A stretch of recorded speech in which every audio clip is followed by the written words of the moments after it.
I was nominated, never won a Grammy. But I understand, I'll never understand. Guys, welcome to part 2 on how to break your property virginity with Jamane Kamis. Guys, please refer to the description below for the link of our previous video to get you on track with life. Yeah guys, so on our previous video we spoke about the pre-qualification and your credit scoring. Today we're going to speak about the offer to purchase agreement, often referred to as the OTP, guys. Guys, just remember that the OTP, or offer to purchase, is a legal or law-abiding document that you enter into with or contractually with the real estate agent as well as the seller.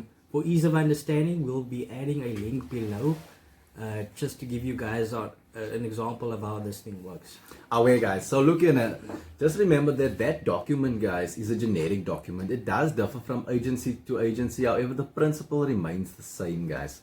And remember guys, when you sign this document, guys, and you decide to pull out at a later stage, the seller can hold you legally liable for the losses or the damages incurred during this whole process, unless you do what Jaman faces you now. Guys, you need to add suspensive clauses to this document. I don't know about you, but I don't want to lose money. You don't want to be held liable for the real estate's commission. Nooit.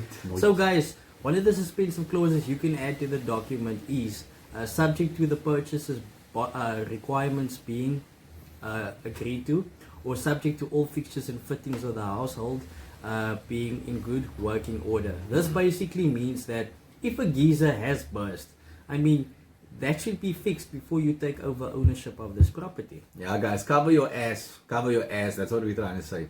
So guys, look now, once you guys have signed this offer to purchase agreement and the buyer signed it as well, your real estate agent is going to, if you guys use the real estate agent, but I mean your real estate agent is going to forward this to your banking institution or your bond originator of your choice, guys. And then what will happen from there is, guys, you'll receive 2 quotations from each bank, one with a fixed interest rate and one with a variable interest rate. We're gonna touch on these fixed and variable interest rates, Jaman, on our next video. However, it's gonna be at the prime lending rate. So we're just gonna stop a bit there and we're gonna just explain to you what is the prime lending rate, guys. Guys, before we can speak about the prime lending rate, we need to understand what the repo rate is. Now, the repo rate is the rate at which the South African Reserve Bank borrows money out to the commercial banks. So the repo rate is currently sitting at 3.5%. The prime rate is currently sitting at 7%. The prime rate is the rate at which the commercial banks borrows money out to the consumers, people like us, people like you. This is normally 2 times the repo rate. Yeah, guys. So anyways, the prime rate right now is 7% as of, what is it now? It's February, guys.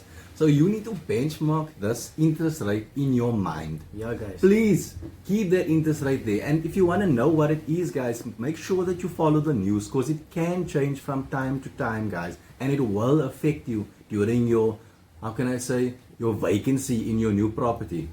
So, guys, the thing is, guys, you've done your pre-qualification, right? And now you've received quotations from the bank with interest rates, and you find out that the interest rate that's on your pre-qualification is different to what is on your real quotation.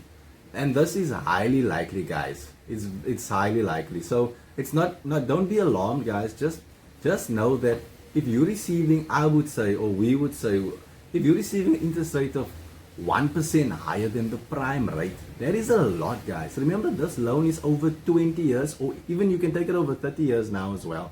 But this is a long loan. It's a long ride. So immediately make sure that you negotiate the best interest rate. If you can negotiate it at prime, great. If you can negotiate it at less prime, like 6%, then you even in a better position, Amen, guys. brother. Guys, remember, everything is negotiable, and this is a 20-year bond, like Josh just mentioned now.